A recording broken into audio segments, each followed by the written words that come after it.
السلام علیکم ناظرین۔ حضور صلی اللہ علیہ وسلم کی جتنی بھی تعریف کی جائے اتنی کم ہے، اور آپ کے اخلاق و عادات کے بارے میں جتنی بات کی جائے اتنی کم ہے۔ لیکن آج کا موضوع ہمارا ہے حضور صلی اللہ علیہ وسلم کے مزاج و عادات، کہ آپ صلی اللہ علیہ وسلم کا مزاج کیسا تھا اور آپ کی عادات کیسی تھیں۔ ویسے تو اکثر لوگوں کو معلوم ہی ہوگا، لیکن کچھ ایسی عادات ہیں جن کے بارے میں ہم نہیں جانتے، ہم بے خبر ہیں۔ تو اگر آپ اس ویڈیو کو دیکھیں گے انشاءاللہ آپ کی معلومات میں ضرور اضافہ ہوگا۔ چلیں ویڈیو کا باقاعدہ آغاز کرتے ہیں، لیکن اس سے پہلے اگر آپ نے میرے چینل کو لائک اور سبسکرائب نہیں کیا تو پلیز سبسکرائب کر لیں تاکہ اسی طرح اچھی ویڈیوز آپ تک پہنچتی رہیں۔ آپ صلی اللہ علیہ وسلم دل کے بہت سخی تھے، کسی سوالی کو کبھی بھی نہ نہیں کہا تھا۔ اگر ہوتا تو اسی وقت دے دیتے، اور اگر نہ ہوتا تو نرمی سے سمجھا دیتے کہ کسی دوسرے وقت میں دیں گے اور اس کا وعدہ کر لیتے، اور جب واقعی ان کے پاس ہوتا کسی دوسرے وقت میں تو اس سوالی کو ضرور دیتے۔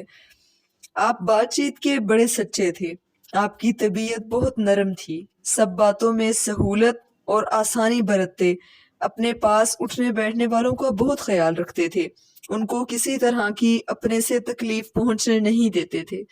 یہاں تک کہ اگر رات کو اٹھ کر باہر جانا ہوتا تو بہت آرام سے جوتا پہنتے تھے کہ اس کی آواز سے کوئی اٹھ نہ جائے، اور بہت آہستہ دروازہ کھولتے تھے، آہستہ چلتے تھے، اور اگر گھر میں تشریف لاتے اور گھر والے سو رہے ہوتے تو بھی سب کام چپکے چپکے کرتے، کبھی کسی سوتے کی نیند خراب نہیں کرتے تھے۔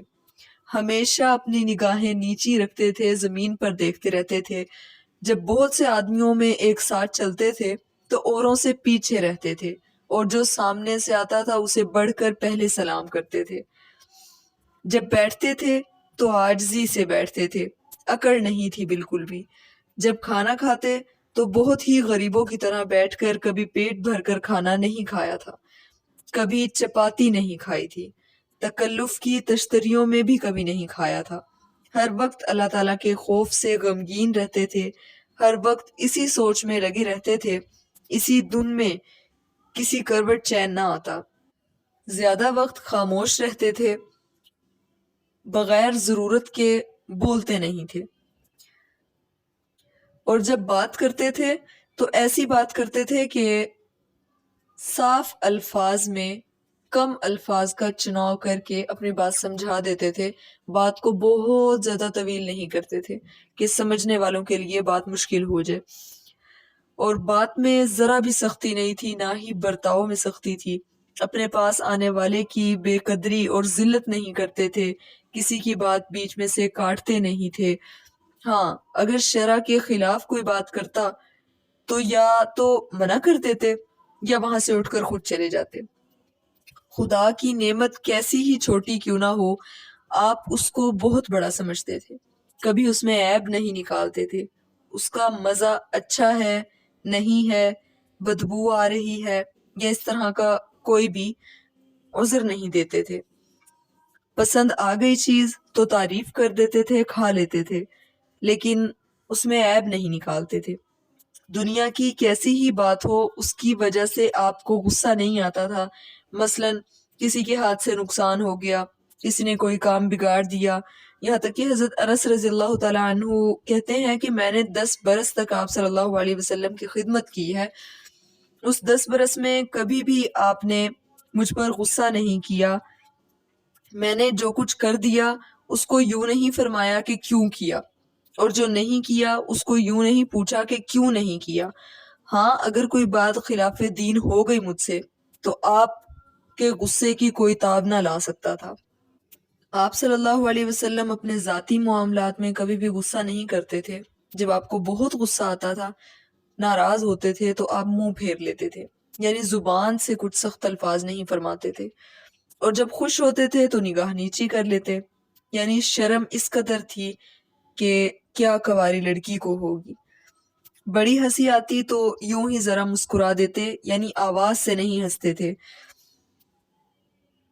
اور لوگوں کا دل خوش کرنے کے لیے کبھی کبھی ہنسی مذاق بھی کر لیتے تھے، لیکن اس میں بھی وہی بات فرماتے جو سچی ہوتی۔ نفل اس قدر پڑھتے تھے کہ کھڑے کھڑے دونوں پاؤں سوج جاتے تھے۔ جب قرآن پاک پڑھتے یا سنتے تو خدا کے خوف اور محبت سے روتے۔ عاجزی اس قدر مزاج میں تھی کہ اپنی امت کو حکم فرمایا کہ مجھ کو بہت مت بڑھا دینا، اور کوئی غریب ماما اصیل آ کر کہتی کہ مجھ کو آپ سے الگ کچھ کہنا ہے تو آپ فرماتے اچھا کہیں سڑک پر بیٹھ کے کہہ لے۔ وہ جہاں بیٹھ جاتی آپ بھی وہیں بیٹھ جاتے۔ کوئی بیمار ہو، امیر یا غریب، اس کو پوچھتے۔ کسی کا جنازہ ہوتا آپ اس پر تشریف لاتے۔ کیسا ہی کوئی غلام دعوت کر دیتا تو آپ قبول فرما لیتے۔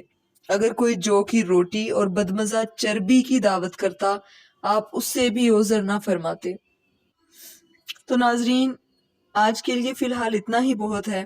حضور صلی اللہ علیہ وسلم کی یہ تمام عادات، آپ کا مزاج، بہت کچھ ہمیں اس کے بارے میں پتہ چلا، لیکن اس کی انتہا یہی نہیں ہے۔ ابھی بہت سی ایسی عادات اور مزاج باقی ہیں جن کے بارے میں ہمیں معلوم ہونا چاہیے۔ اگلی ویڈیو میں انشاءاللہ اس کے بارے میں بھی بات کریں گے۔ فی الحال کے لیے اتنا ہی۔ دعاؤں میں یاد رکھیں اور میرے چینل کو لائک کریں، سبسکرائب کریں اور بیل آئیکن کے بٹن کو پریس کریں۔